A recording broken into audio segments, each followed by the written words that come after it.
Karena mereka takut isu BMS. Mereka tidak berani menubuhkan suruhan dari raja. Mereka hanya menubuh jawatan kota penyiasat. Itu pun hasilnya tidak berani ditengahkan oleh masyarakat.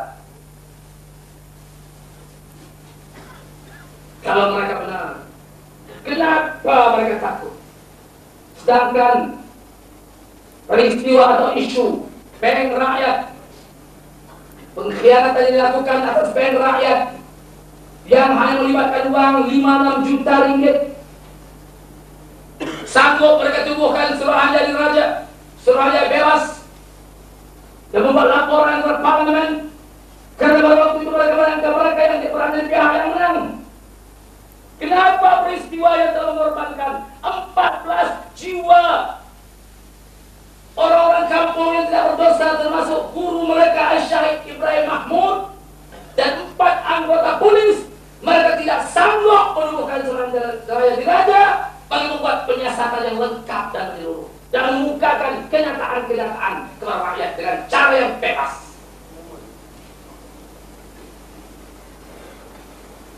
Kita bukan minta apa, kita minta kebenaran yang mesti dibuktikan. Rakyat bertanya, waran yang dikeluarkan ke atas Ustaz Ibrahim itu adalah waran untuk menangkap atau waran untuk membunuh?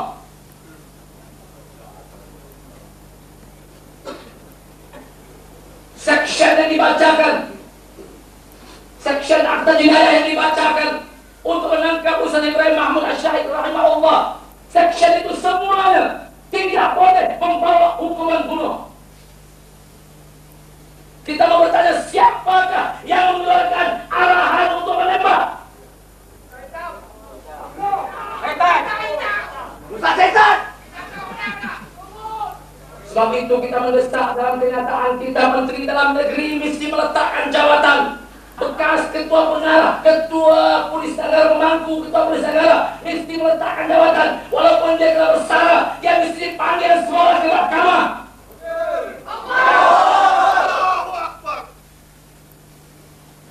Apakah mereka memikir jiwa orang-orang kampung tidak mempunyai harga? Lebih mahal jiwa orang kampung, nyawa orang kampung ini daripada kereta mereka Cortina 1.6, 1.6 Cortina yang diketuk. Kata mereka, motorcar Cortina ini diketuk, mereka sanggup bertindak sehingga mengorbankan 18 jiwa, termasuk 4 mereka.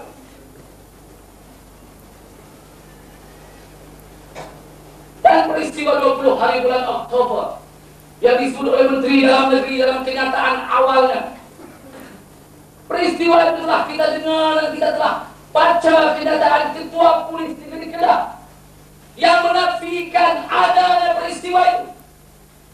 Peristiwa yang dikatakan polis telah dikepung dan Ketua Polis Daerah telah dikidnap malam itu, telah dicolek, telah dirungut, telah dinafikan oleh Ketua Polis Kedah Perdes 2 hari kemudiannya. Dan beliau telah menyatakan bahwa pisau yang diambil dari van yang dipandu oleh Yusuf Cemit telah diserah balik pada waktu itu juga. Karena katanya polis berpuas hati, pisau dan parang itu bukan merupakan senjata, tapi merupakan alat kerja yang biasa digunakan oleh orang kampung seperti di Bali. Polis tidak menggunakan senjata. Dan statement yang diberikan oleh Yusuf Cemit pada waktu itu telah dikoyak di hadapannya oleh Ketua Polis Daerah Bali sendiri, menunjukkan kes itu telah selesai. Tetapi mereka menggunakan insiden itu sebagai satu alasan untuk bertindak dan akhirnya mengorbankan jiwa Ustaz Ibrahim Mahmud dan murid-muridnya rahimahullah. Dan bila mereka yang terkorban dikebumikan sebagai syuhada, mereka bising, takut, syahid.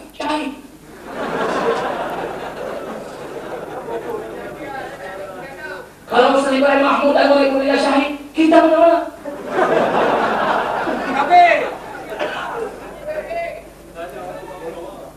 Maka ditekallah Majelis Agama Islam Kedah, ditekallah Majelis Fatwa Kedah, untuk mengeluarkan fatwa.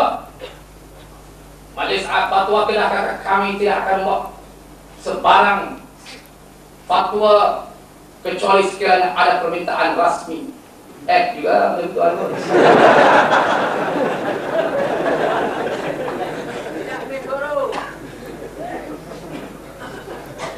Kenapa di waktu kamu nak menyerang, kamu tidak tanya majelis fatwa, serangan ini halal kah, haram kah? Setelah kamu korbankan mereka, baru kamu nak tanya, syahid kah tidak ada mereka?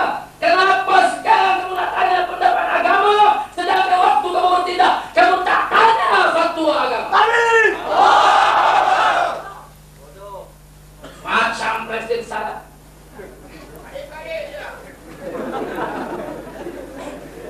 Presiden Sadat pernah berucap di hadapan pelajar-pelajar Universiti Ain Shams, mengatakan bahwa tidak boleh dicampur agama dengan politik dan politik dengan agama.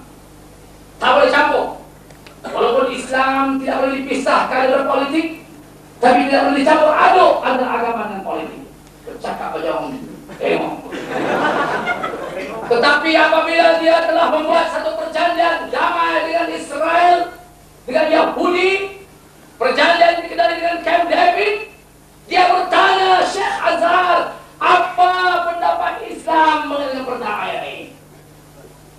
Ulama-ulama Haraki, ulama-ulama yang bekerja di Mesir untuk Islam menyatakan bahwa apa perlu Presiden bertanya sekarang tentang pendapat Islam? Bukankah kamu telah berkata agama tidak boleh dicampur aduk dengan politik?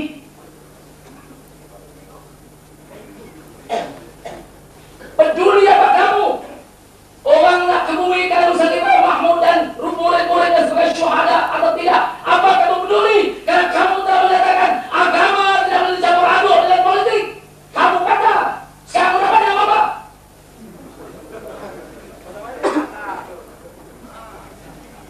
Waktu kamu bertindak, kamu tidak tanya agama. Halal ke haram? Sekarang ada lagi timbalan menteri mereka. Tanya pula, Pas, apa fatwa Pas tentang polisi yang mati?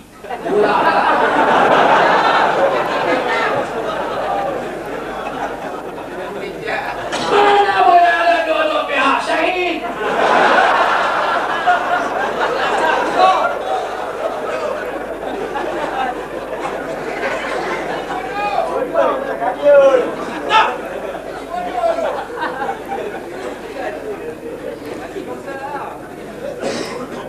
Tanya ulama Pas, malah dia sendiri tak percaya pada ulama.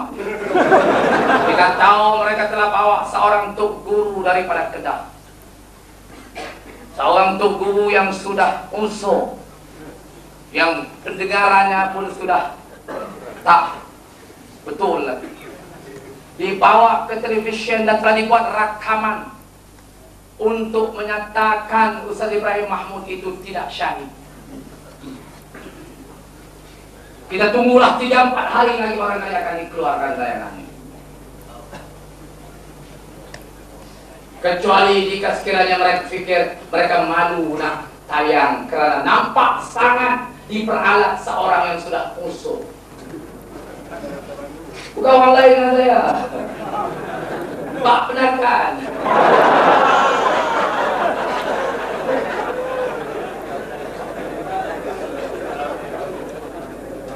Kenapa Pak Penakan saya dipilih untuk waktu?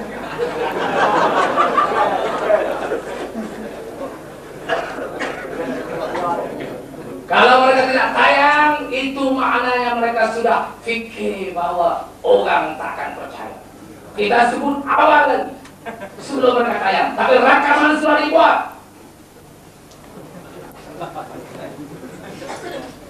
Bagaimana kita tahu? Takkanlah saya tak tahu Pak Penakan saya.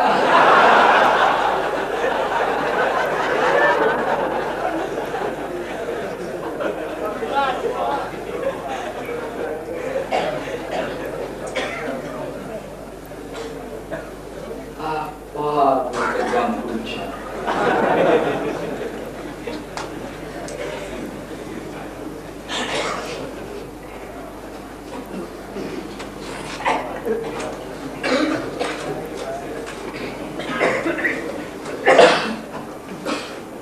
berkata tadi bahwa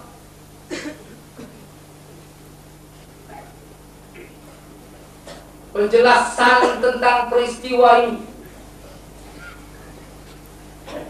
bagi menegakkan keadilan dan menyatakan kebenaran dan menghindar kezaliman dan membela kemanusiaan, pas tidak boleh berdiam diri.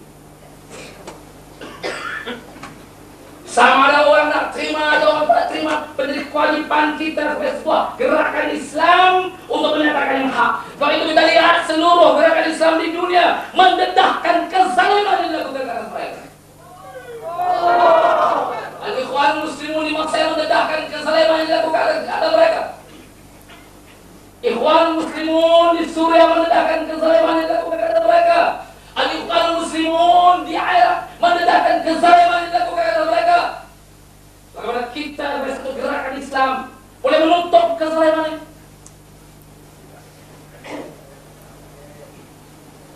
Adakah mereka tidak pernah membaca firman Allah? Ala la'natullahi 'alal zalimin. Ingatlah kata Allah, laknat Allah ke atas orang-orang yang zalim. Allah sebutkan ayat ala, ingat. La'natullahi 'alal zalimin. Laknat Allah, kutukan Allah. Apa yang makna laknat? Al-la'nah maknanya al-ib'ad 'anil rahmah, menjauhkan dari rahmat. Orang yang dilaknati oleh Allah, orang yang dijauhkan oleh Allah daripada rahmat. Wal'iyazbillah. Sebab itu kita menyuruh mereka yang melakukan kezaliman dan mereka bertaubat. Peluang bagi mereka untuk bertaubat dan mengaku kesalahan mereka masih terbuka. Mereka mesti pergi ke setiap waris orang yang terkorban itu meminta maaf kalau mereka mau dimaafkan. Ini Islam.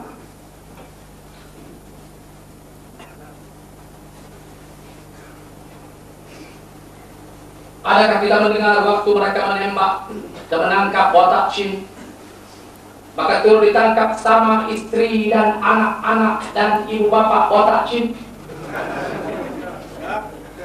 Dengan Botak Chin seperti mana yang dikatakan Ustaz Abdul Muttalib, itu seorang penjenayah yang sangat dikehendaki. Adakah kita mendengar bahwa harta benda Botak Chin telah dirampas? Tetapi ke atas seorang alim, seorang guru, seorang mujahid, seorang da'i yang mereka bunuh emaknya, istrinya, bapaknya, adiknya, dan segala harta benda yang ada di rumah itu ditangkap semua sekali.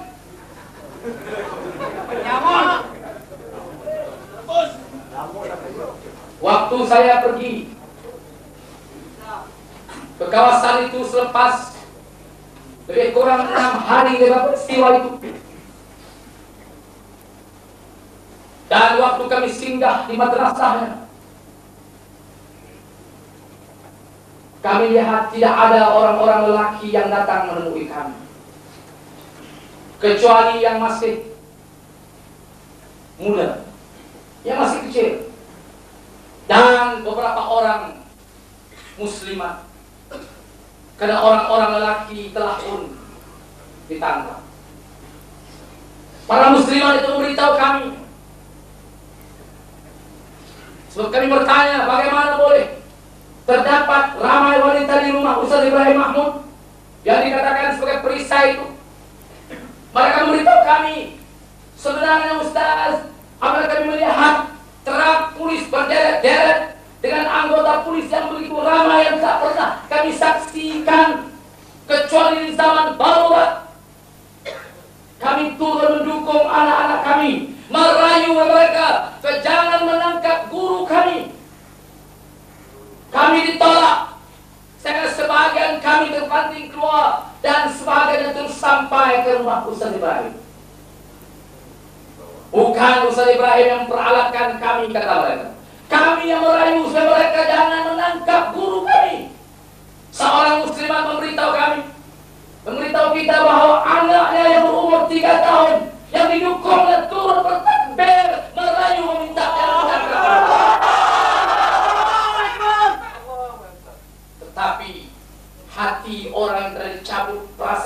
kasih sayang dan kasihan belas yang sulit cabut rasa rahmat itu tidak menghiraukan lagi seruan dan ragu. Ini diberitahu oleh mereka sendiri.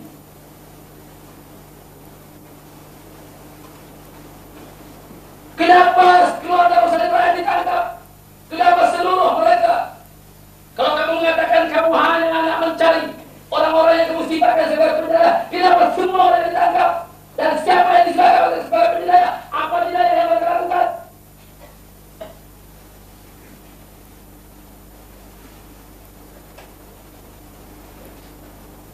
Saya belum mau menerangkan bagaimana orang-orang yang ditahan itu ditorture dalam masa tahanan.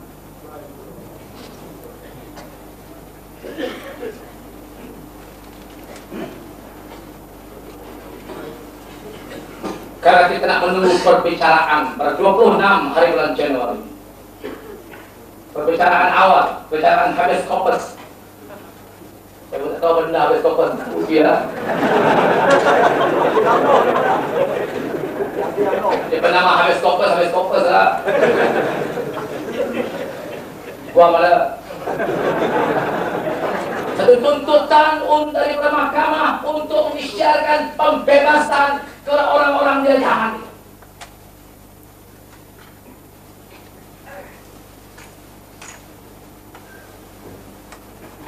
Setelah mereka menayangkan video, mereka tahu rakyat tidak percaya, orang mereka sendiri tidak percaya.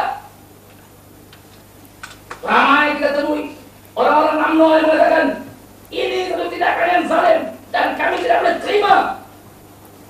Sebab itu mereka sekarang mengatur langkah melawat semua negeri. Menteri dalam negeri sekarang sedang menyusun langkah lawatan untuk menemui semua pemimpin komponen Barisan Nasional menentang peristiwa ini dan meminta pemimpin Barisan Nasional untuk menegakkan rakyat. Bagaimana mereka boleh meminta kita tidak bercakap? Dan mereka melancarkan gerakan besar-besaran untuk menerangkan rakyat. Ada orang sahabat tanya saya kata kalau mereka nak minta orang, kalau kamu nak meminta orang yang menangis itu berhenti daripada tangisannya, daripada menangis, kamu kena minta orang yang memukul itu berhenti daripada memukul. Dia ada pukul, kalau kita kedepuk, dia akan menangis.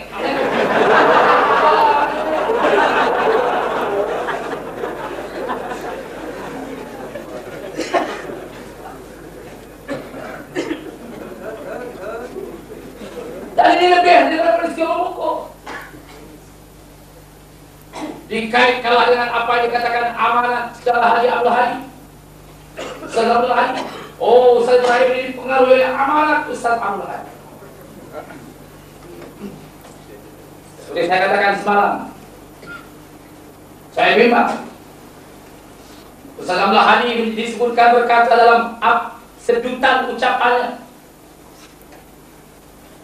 Di antaranya berkata, orang yang berjuang pada jalan Allah untuk menegakkan Islam adalah orang yang berjihad, dan orang yang mati karena menegakkan agama Allah, dia mati syahid. Ini bukan Ustaz Abdul Hadi seorang yang kata begitu.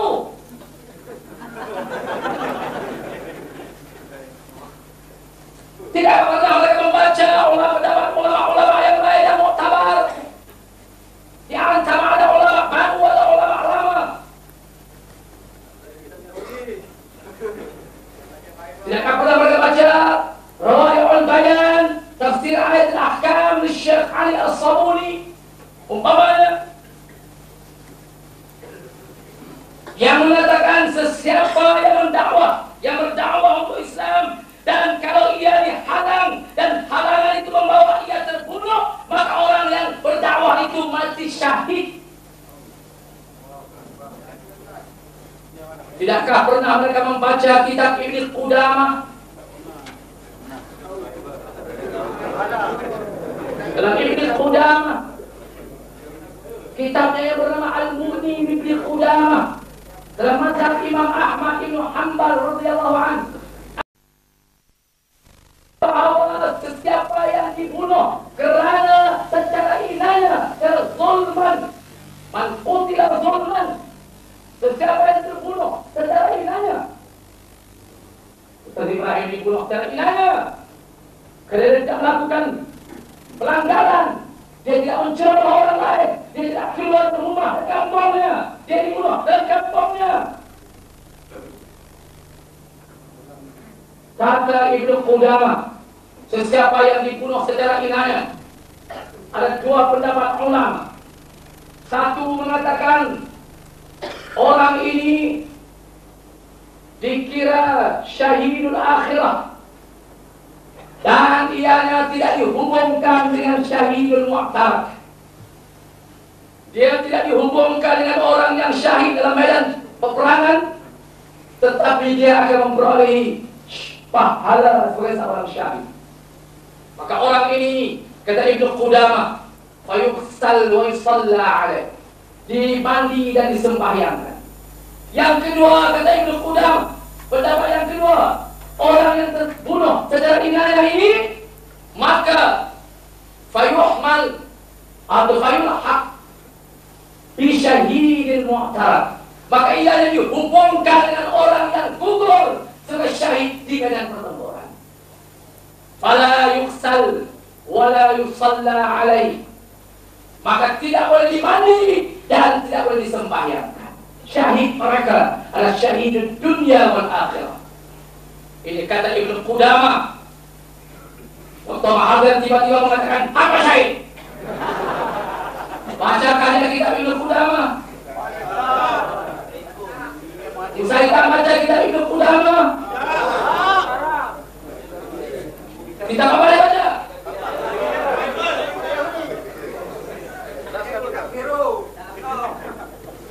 Mama asik ada.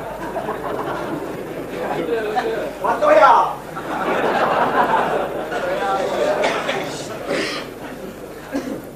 Apa catatan pun diambil, apa hujjah pun diambil, tidak boleh menolak tentang syahadat. Baik. Syahid.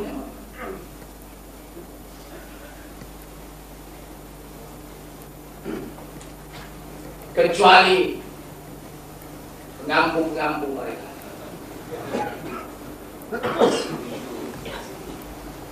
Kenapa takut dikatakan syahid? Kenapa? Kenapa takut? Tak pulang pun tidak takut. Tak kena syahid pun takut. Penjinayah, mengajak agama sesat. Susah apa? Apa?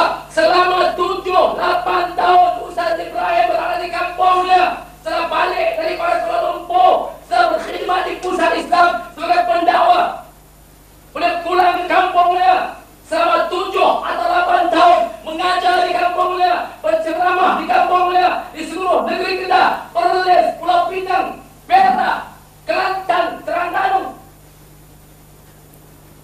Selama 7-8 tahun beliau mengajar dan berceramah. Tidak ada satu report pun di dalam agama yang mengatakan beliau mengajar ilmu yang salah.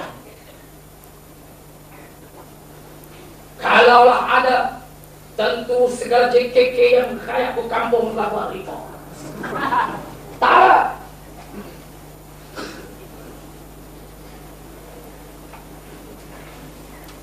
Mana kata Bapak dosa? Oh, paksa orang untuk mengaku.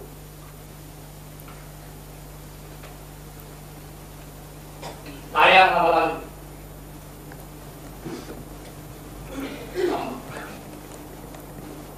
Paksa orang suruh kata Ustaz Ibrahim mengajak agama salah. Boleh ke paksa orang suruh mengatakan?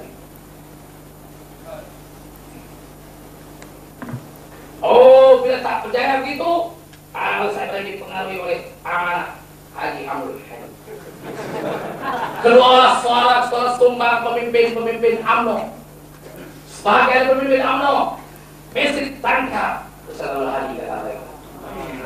Hei UMNO, pemimpin UMNO, tidak puas lagikah hati kamu setelah kamu membunuh orang-orang yang tidak berdosa, kamu nak tangkap lagi? Sampai kemana kamu nak pergi wahai pemimpin UMNO? Apa kamu nak jadi ini? Kamu nak jadi Firaun saja tidak?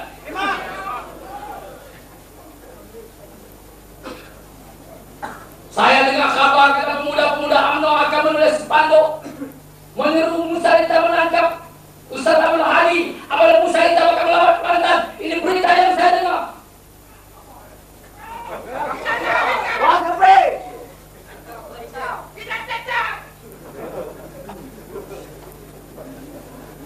Tak puas mereka hati kamu. Itulah sebab saya kata semalam saya bimbang. Kalau mereka membaca amanah Ustaz Hadi, dari mana mereka yang bertanya Ustaz Hadi dapat ini? Nah, pandangan. Oh, mereka akan baca hadis Rasulullah SAW yang mendorong menggalak orang berjihad, berjuang untuk menegakkan Islam, keadilan. Oh, mereka kata Haji Abdul Hadi dipengaruhi oleh hadis Rasulullah SAW. Oleh itu mereka akan kata hadis ini juga mesti di-ban. Mereka akan baca lagi, mereka akan bertemu lagi dengan ayat Al-Quran. Qatilu fi sabilillah bi amwalikum wa anfusikum. Kamu dalam berjuang pada jalan Allah, menegakkan agama Allah dengan harta dan diri kamu. Mereka akan kata ayat inilah yang menghasut. Ulang ada. Ini tidak mustahil, tidak mustahil. Karena ini berlaku di Mesir, berlaku di Suriah.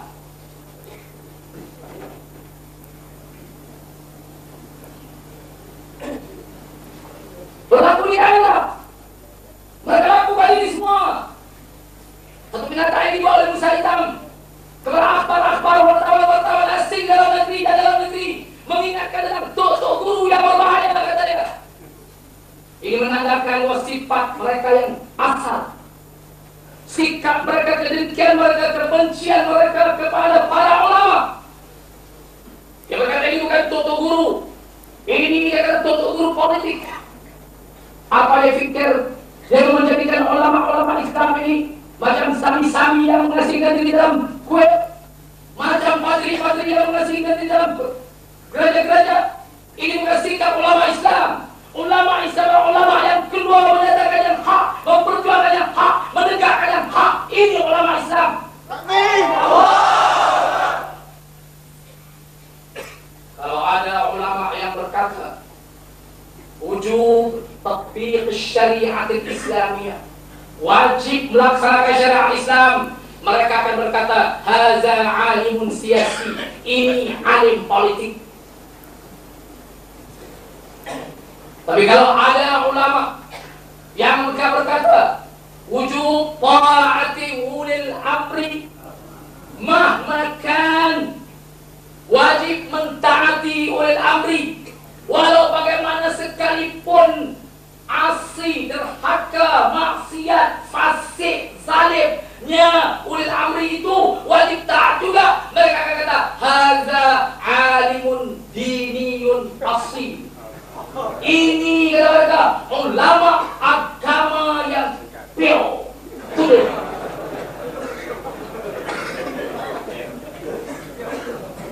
Inilah timbulnya gelaran-gelaran. Ini bukan hanya berlaku sekarang, tidak berlaku dalam dunia Islam seluruh. Orang-orang seperti Hasanul Banna dianggap mereka sebagai ulama politik. Orang-orang yang mengaku mereka inilah yang dianggap ulama tulen bagi mereka. Jadi saudara-saudara,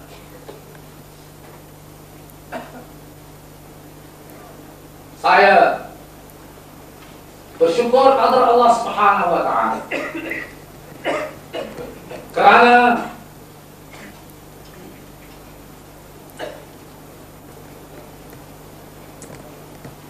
kesadaran yang ada di kalangan saudara-saudara sebagai umat Islam, sebagai pendukung perjuangan Islam yang tidak mudah menerima putar belik di kalangan mereka yang saling. Allah Subhanahu wa Ta'ala mengingatkan kita dalam ayat yang saya baca permulaan ucapan tadi. Latublaghunna fi amwalikum wa anfusikum. Kamu akan diuji tentang harta kamu dan diri kamu. Wa la tasma'unna minal ladzina utul kitaba min qablikum wa minal ladzina asyraku adan katsira. Dan kamu akan mendengar daripada mereka yang diberikan Alkitab sebelum kamu, dan dari kalangan orang-orang yang musyrikin, perbuatan dan perkataan yang menyakitkan kamu. Wa in tasbiru wa tattaqu fa inna dzalika min azmil umur. Dan sekiranya kamu bersabar, kamu bertakwa kepada Allah, kamu teruskan perjuangan, kamu jangan menyimpang dari manhaj yang ditetapkan oleh Allah Subhanahu wa taala, fa inna dzalika min azmil umur. Itulah termasuk dalam perkara yang besar, yang kukuh, yang kuat, yang insya Allah akan Allah kurniakan kemenangan kepada kita akhirnya. Syekh Qutb rahimahullah dalam menguraikan ayat ini mengatakan, ujian-ujian Allah Subhanahu wa taala adalah untuk memberi kesempatan kepada kita, para duat, para penyokong dan pendukung gerakan Islam, supaya senantiasa teguh dan kukuh dan jangan menyimpang dalam manhaj ilahi, manhaj dan peraturan gerakan Islam, dan untuk memberi kesempatan kepada penyokong-penyokong orang-orang